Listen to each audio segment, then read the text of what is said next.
मई 1998 राजस्थान के रेगिस्तान में एक ऐसी खामोशी पसरी हुई थी जिसके नीचे इतिहास लिखा जा रहा था।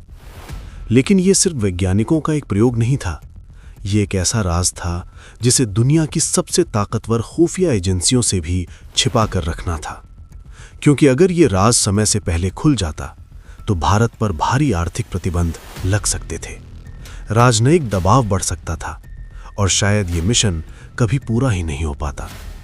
ये कहानी है उस गुप्त ऑपरेशन की जब भारत ने दुनिया की निगाहों से बचकर अपना सबसे बड़ा परमाणु परीक्षण किया।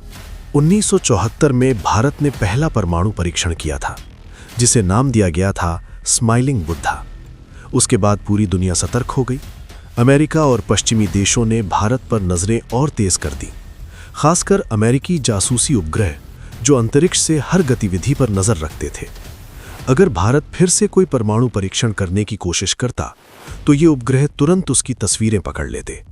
और यही वजह थी कि 1990 के दशक में भारत की परमाणु योजना लगभग ठहर सी गई थी। लेकिन 1998 में दिल्ली में एक नया फैसला लिया गया। भारत ने तय किया, अब समय आ गया है अपनी परमाणु क्षमता को दुनिया के सामने साबित करने का। प्रधानमंत्री अटल बिहारी वाजपेयी ने इस मिशन को हरी झंडी दी।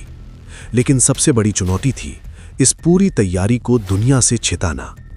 यहीं से शुरू हुआ एक बेहद गुप्त अभियान। भारतीय वैज्ञानिकों की एक छोटी टीम को चुना गया।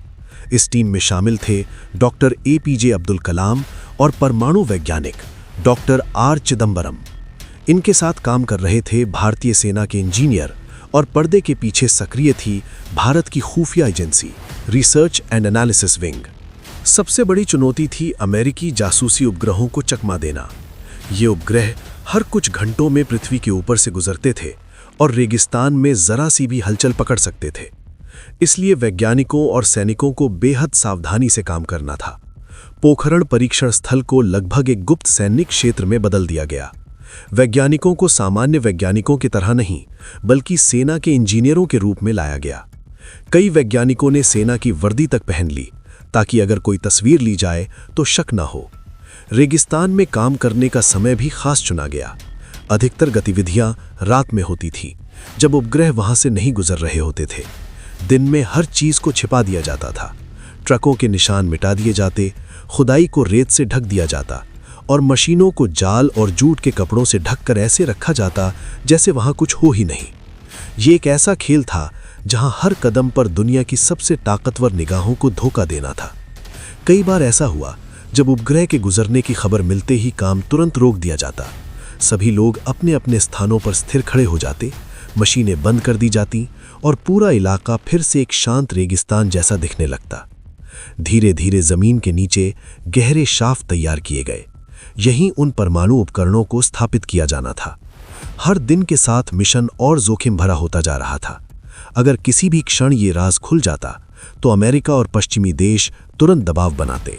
परीक्षण रोकने के लिए कूटनीतिक संकट खड़ा हो सकता था। लेकिन टीम लगातार आगे बढ़ती रही। और फिर आया वो दिन, 11 मई 1998। राजस्थान का वही रेगिस्तान, वही शांत आसमान, लेकिन जमीन के नीचे कुछ ऐसा था जो पूरी दुनिया को चौंकाने वाला था। दोपहर का समय, काउंटडाउन शुरू हुआ। सभी वैज्ञानिक और सैनिक अपने अपने स्थानों पर खड़े थे। कुछ ही सेकंड में रेगिस्तान की धरती अचानक कांप उठी। जमीन के नीचे एक विशाल ऊर्जा विस्फोट हुआ। यह था भारत का परमाणु परीक्षण। उस दिन एक नहीं, 3 परमाणु परीक्षण किए गए। 2 दिन बाद 13 मई को 2 और परीक्षण किए गए। इन सभी को मिलाकर नाम दिया गया पोखरण 2। कुछ ही घंटों में पूरी दुनिया को इस खबर का पता चल गया। अमेरिका, जापान और कई पश्चिमी देशों ने भारत पर आर्थिक प्रतिबंध लगा दिए। अंतर्राष्ट्रीय मंचों पर बहस छिड़ गई। लेकिन एक चीज साफ हो चुकी थी, भारत अब दुनिया के सामने एक घोषित परमाणु शक्ति बन चुका था। और सबसे चौंकाने वाली बात यह थी कि दुनिया की सबसे उन्नत जासूसी तकनीक भी इस मिशन को पहले से पकड़ नहीं पाई। यह सिर्फ वैज्ञानिक उपलब्धि नहीं थी, ये एक ऐसा गुप्त अभियान था जहां विज्ञान, सैन्य रणनीति और खुफिया योजना एक साथ काम कर रही थी।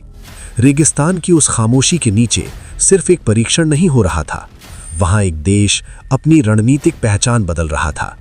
और जब धरती कांपी तो सिर्फ पोखरण की रेत नहीं हिली थी। उस दिन दुनिया की ताकत के संतुलन में भी एक नया अध्याय लिख दिया गया था।